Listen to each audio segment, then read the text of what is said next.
right. So this is, guys, this is what feminists fought for. Welcome to Watch Mojo. And today, we're counting down our picks for the top 20 songs that caused a cultural uproar.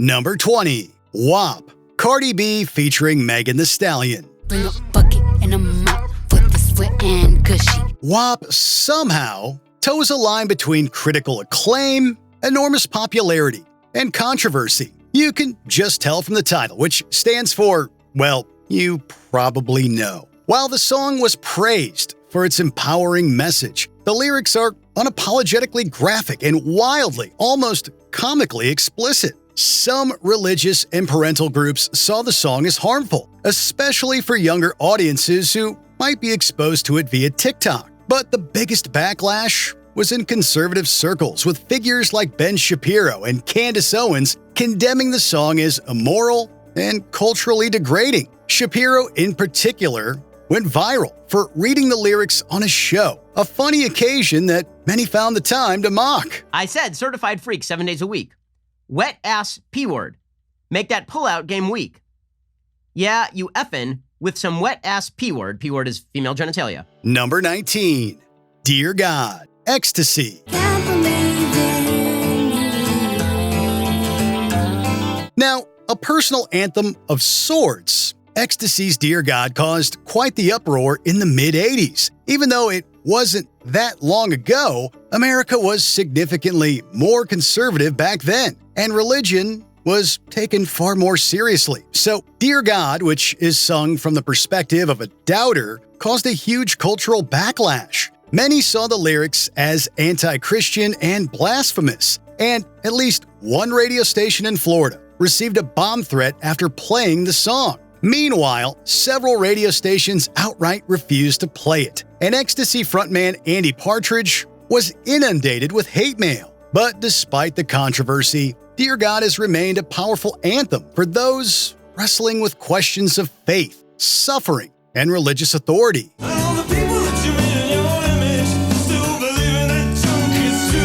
Number 18, So What? Anti-Nowhere League.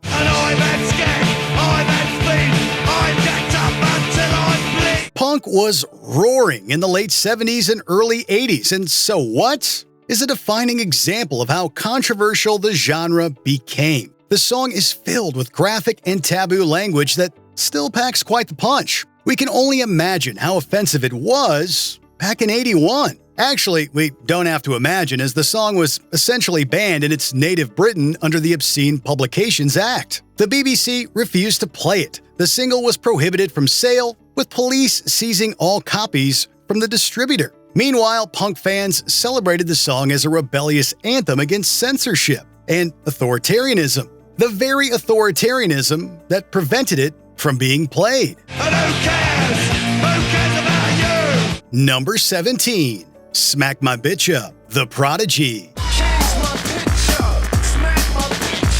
As you can imagine, a song called Smack My Bitch Up didn't go over so well. The song's repeated vocal line, sampled from ultramagnetic MCs, was widely interpreted as promoting violence against women, and it came under fire from the likes of feminist groups and social activists. Meanwhile, the music video only added fuel to the fire, as it included all the big talking points: sex, violence, drug use, even drunk driving. Not surprisingly, both the song and the video became lightning rods for the late 90s moral panic around media influence on the youth. Heck, you still can't find the video on YouTube. Despite this, the song remains a club favorite and was featured heavily in the pop culture of the day.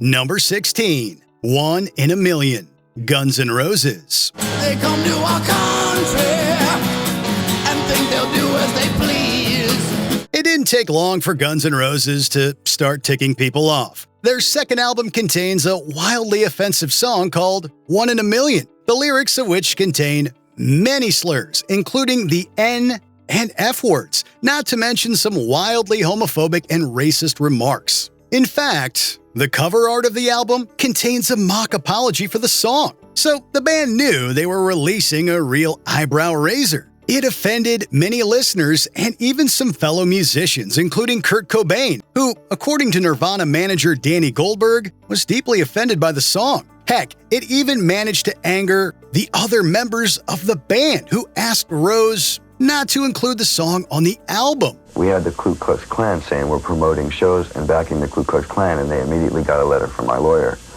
Because that is not true. Number 15, Me So Horny, 2 Live Crew.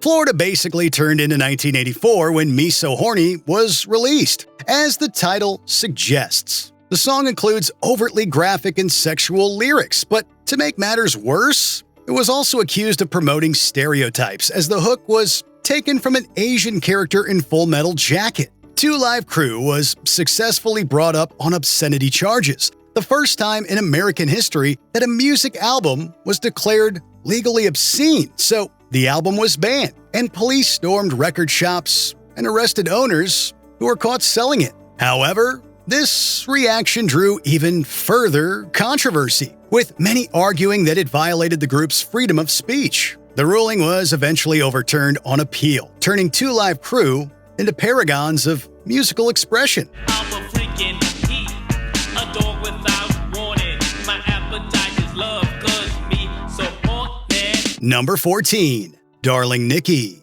Prince. I knew a girl named Nikki, I guess you could say she was a sex fiend.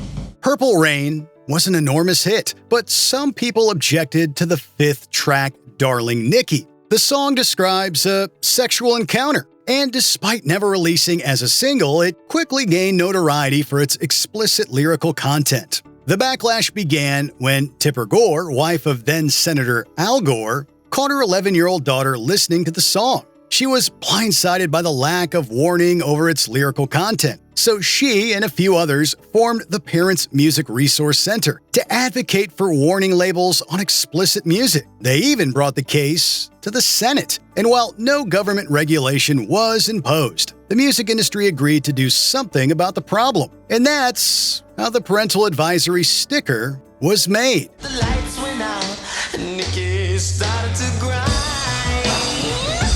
Number 13, Papa Don't Preach, Madonna. We're in an awful mess, and I don't need maybe, please. With Papa Don't Preach, Madonna sparked headlines for her new look and more serious tone. The song tells the story of a young woman who becomes pregnant and decides to keep the baby, a message that sparked a wide range of reactions. Many people condemned the single, arguing that it glorified teenage pregnancy. This problem was exacerbated by Madonna's fame, as she was enormously popular with the younger generation, and many adults feared that impressionable young listeners would emulate their icon and get pregnant. Madonna also dedicated the song to Pope John Paul II during her concerts, leading to public condemnation from the Vatican. Meanwhile, others praised the single for its empowering message, including the aforementioned Tipper Gore. But I made up my mind, I'm keeping my baby. Number 12, Killing an Arab, The Cure.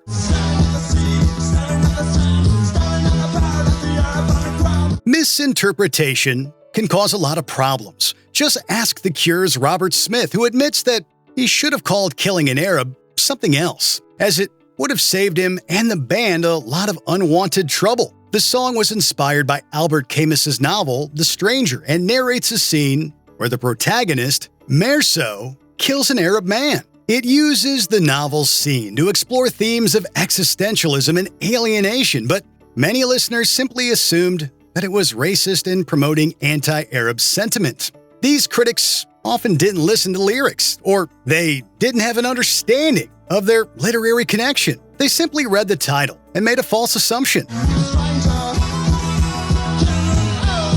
Number 11, Blurred Lines, Robin Thicke featuring T.I. and Pharrell. While it was massively popular, Blurred Lines was also massively controversial. We mean the title alone has the power to raise an eyebrow or two, with the blurred lines referencing consent. Many listeners interpreted the song as promoting non-consensual sex, with super creepy lines like, "I know you want it, just let me liberate you," and "I hate these blurred lines." Many argue that the song echoes phrases often associated with sexual assault justification, and it received widespread backlash from the likes of feminist groups, activists, and student unions. And the music video made things 50 times worse, as it was slammed by accusations of female objectification. Yeah, it's a weird one. Number 10, Killing in the Name, Rage Against the Machine. Timing is essential to a breakout song, as is backlash sometimes. Killing in the Name was Rage Against the Machine's debut single, written in response to the then recent beating of Rodney King by LAPD officers. Commercial appeal was hardly the objective of a rap metal rant about police brutality and racism that drops 17 F-bombs. The political significance nonetheless led to heavy circulation of cleaned-up edits.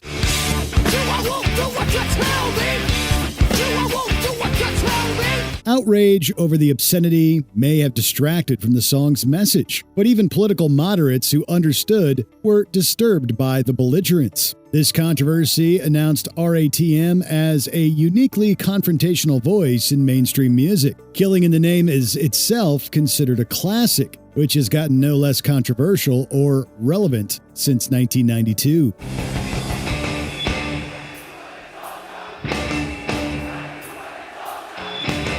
Number 9, Bobby Brown Goes Down, Frank Zappa. Hey there, people, I'm Bobby Brown.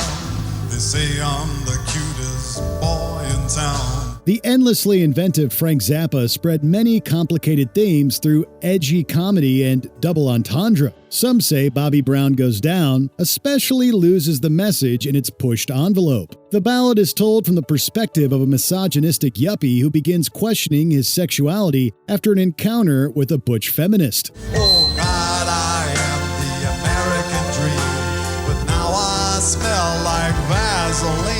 It was a groundbreaking satire of toxic masculinity and hypocrisy. It's also surreally glib about homophobia, sexual assault, and other sensitive topics, pulling no punches with the protagonist's vulgar narration. The snazzy single was a hit in Europe and remains one of Zappa's most talked about pieces. Chalk that up to debates not only of Bobby Brown's concept, but of the crass way in which it's delivered. My name is Bobby Brown.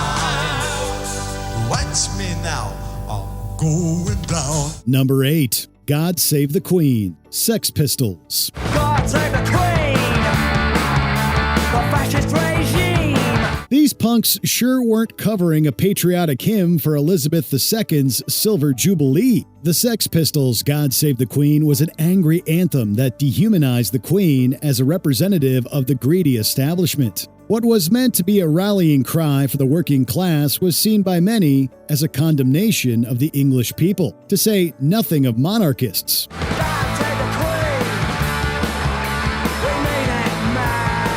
The single was banned by many British radio stations and music stores. All the same, it soared up the chart on the week of the Jubilee's observation. At least Johnny Rotten has since walked back his disdain for the late Queen as a human being. But he and the surviving Pistols stand by their heretical classic.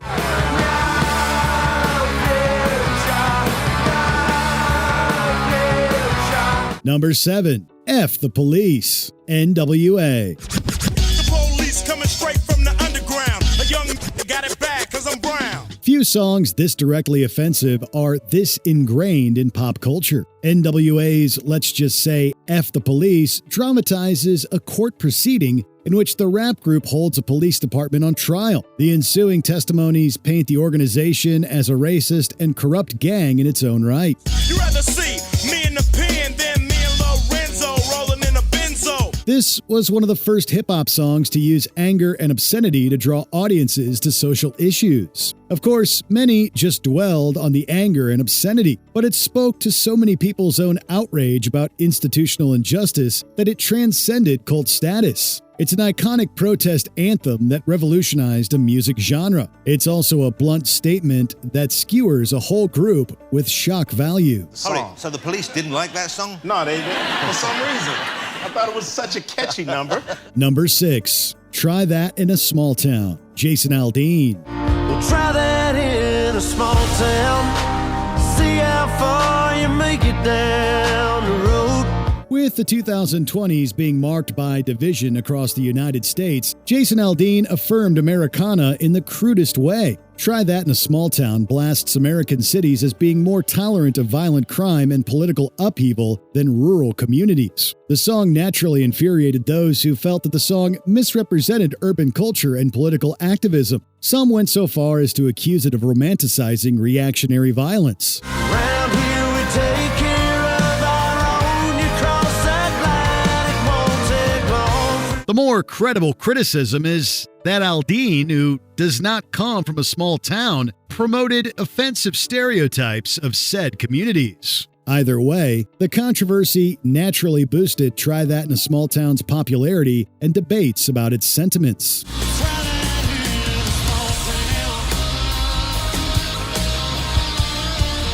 Number 5. Angel of Death. Slayer. Sadistic, surgeon of demise, sadist of the noblest blood, destroying without mercy. Extreme metal pioneers Slayer have always been provocateurs. In fact, few of their songs have shocked on the scale of their breakout Angel of Death. This was the nickname of Joseph Mengele, whose twisted experiments at the Auschwitz concentration camp are graphically described from his perspective. Though focus later shifts to condemn this monster, singer-songwriter Jeff Hanneman was accused of being a Nazi sympathizer. See the blood, very life, feel your death as it burns deep inside of you. At the very least, the song sensationalizes unspeakable historic horrors. This controversy came after the track delayed the release of the album Rain and Blood. It also solidified the uncompromising brand that made Slayer a sensation themselves. Angel of Death would not be their last anthem of evil, but its particular success makes it particularly unsettling. Angel of death! March in the kingdom of the dead. Number 4. Get Your Gun. Marilyn Manson.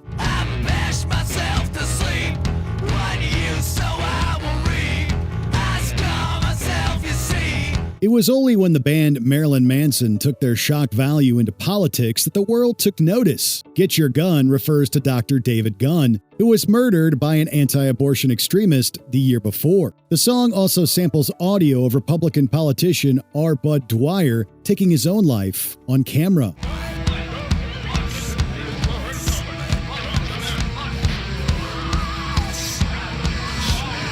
Besides these disturbing allusions, the ambiguous lyrics suggest adolescent self-harm and fury over the establishment's hypocrisy. Get Your Gun would thus be accused of motivating the 1999 Columbine High School massacre. Marilyn Manson's namesake frontman maintains that his breakout single merely observes the cultural violence and despair that really fuel such tragedies. It's less controversial to say that the unlikely hit is abrasive with its touchy references. Number 3. Lemon Incest. Serge and Charlotte Gainsbourg.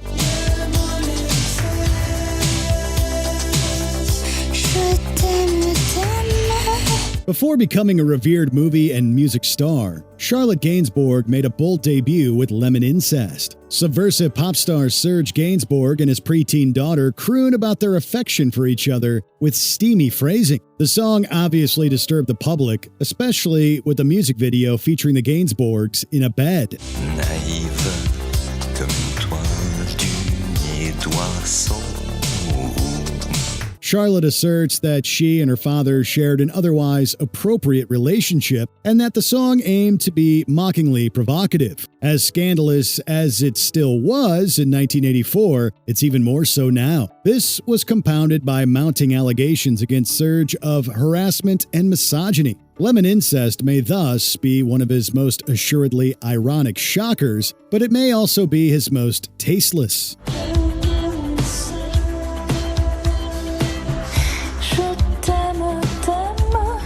Number 2. Cop Killer, Body Count.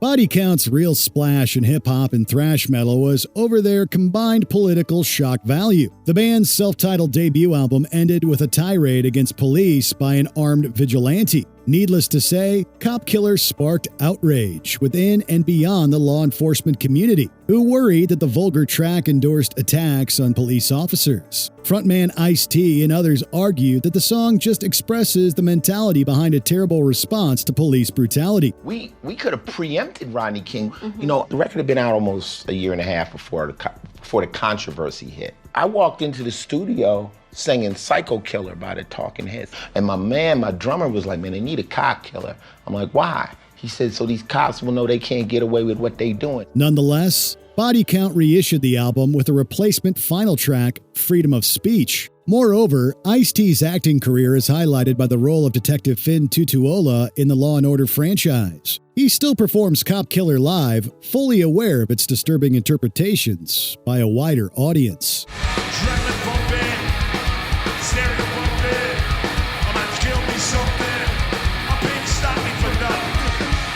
Before we continue, be sure to subscribe to our channel and ring the bell to get notified about our latest videos. You have the option to be notified for occasional videos or all of them. If you're on your phone, make sure you go into your settings and switch on notifications.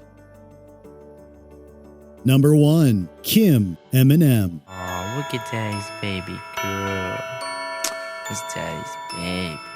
Eminem's brash, politically incorrect songwriting has earned as much controversy as renown. But even defenders of his artistic expression feel Kim went too far. The horrorcore jam was inspired by the rapper's bitter custody battle with ex-wife Kim Scott. It dramatizes a hostile argument in front of a child, leading to gruesome homicide. Audiences were horrified by Eminem announcing real domestic drama with an obscene and misogynistic fantasy of domestic violence. I don't appreciate what he's written in the songs about me. I don't appreciate them being played around our children, and I'm sure it doesn't set a good example for him, especially, you know, letting them believe that it's okay for a man to disrespect you like that in any way. Scott, who has long struggled with depression, survived an attempt on her own life after the song received an ovation at an Eminem concert. Thus, Kim continues to polarize as an uncompromised portrayal of disdain and divorce, and a compromising example of women's place in popular music and Eminem's legacy. I should have known better